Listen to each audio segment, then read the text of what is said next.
பொருளாதார சிக்கல், மக்கள் போராட்டம், அரசியல் குழப்பம் என பல சிக்கல்களை தாண்டி இலங்கையில் அதிபர் தேர்தல் நடைபெறவுள்ளது. உலகமே உற்றுநோக்கும் இலங்கை அதிபர் தேர்தல் களம் எப்படி இருக்கிறது? களத்திலிருந்து விரிவாக விவரிக்கிறது புதிய தலைமுறை.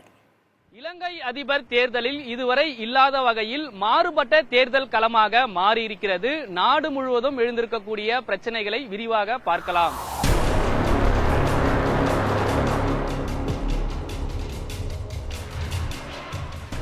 இலங்கை அதிபர் தேர்தல் 1982ஆம் ஆண்டு முதல் நடைபெற்று வருகிறது. முன் எப்போதும் இல்லாத வகையில் மாற்றத்திற்கான முழக்கம் மக்களிடம் தெரிகிறது.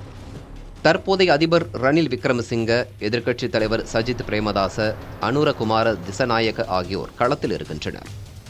அதேபோல் தமிழ் மக்கள் பொது வேட்பாளராக அரியநேந்திரன் போட்டியிடுகிறார்.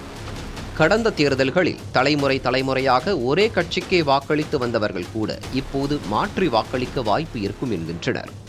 பொருளாதார நெருக்கடியால் மக்கள் சந்தித்த இன்னல்கள், நாட்டில் ஏற்பட்ட ஊழல் ஆகியவையால் மாற்றம் வேண்டும் என மக்கள் விரும்புவதாக இலங்கை அரசியல் ஆய்வாளர்கள் பார்க்கின்றனர். இந்த ஊழல் என்பதற்கும் இந்த வினைத்திறனின்மை, இந்த சரியாக பொருளாதாரத்தை முகாமை செய்யாமை என்பதுதான் மிகப்பெரிய பிரச்சனையா இருக்கின்றது. அதில் ஒரு மாற்றம் வேணும் என்று சொல்லிதான் பரவலாக இளைஞர்களும் யுவதிகளும் விரும்புகிறார்கள். இலங்கையில வாக்காளர்கள் இன ரீதியாக, மத ரீதியாக பிளவடைந்திருக்கின்றார்கள். சிங்கள மக்கள் ஒரு விதமாக, தமிழ் மக்கள் ஒரு விதமாக, முஸ்லீம் மக்கள் ஒரு விதமாக வாக்களித்துதான் இவ்வளவு காலம் இருந்து வந்திருக்கின்றது. ஆகவே அந்த சிந்தனையில், அந்த வாக்களிப்பு முறையில் இம்முறை மாற்றம் ஏற்படுமா அல்லது பழைய முறைதான் தொடருமா என்பதை பொறுத்திருந்தான் பார்க்க வேண்டியிருக்கின்றது. கடந்த காலத்தில் இருந்த இருமுனை போட்டி போல் இல்லாமல் அதிபர் ரணில் விக்ரமசிங்க, சஜித் பிரேமதாச, அனுரகுமார திசநாயக இடையே போட்டி அதிகரித்துள்ளது. மக்களிடம் பல வாக்குறுதிகள் அளித்தாலும் உலக நாடுகளுக்கு இலங்கை மீதான நம்பிக்கையை ஏற்படுத்த வேண்டியது அவசியமானது என அரசியல் பார்வையாளர்கள் கருதுகின்றனர்.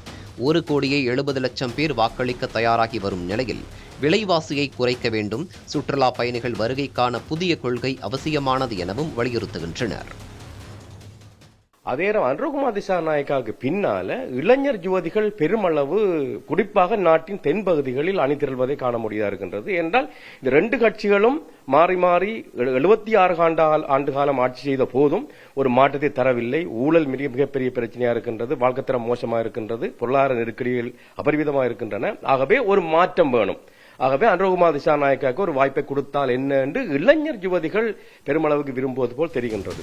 தற்போதைய சூழலில் இலங்கை மக்களின் மிகப்பெரிய எதிர்பார்ப்பாக இருப்பது வேலை வாய்ப்புகள் தான். உயர்த்தப்பட்ட வரிகளை குறைக்க வேண்டும், முதலீடுகள் மூலமாக புதிய வேலைவாய்ப்புகளை உருவாக்க வேண்டியது போன்ற பல்வேறு பிரச்சனைகள் அதிபர் தேர்தலில் மிக முக்கியமாக பார்க்கப்படுகிறது. புதிய தலைமுறைக்காக ஒளிப்பதிவாளர் சதீஷ்குமாருடன் இலங்கை கொழும்பு நகரத்திலிருந்து செய்தியாளர் ராஜ்குமார்.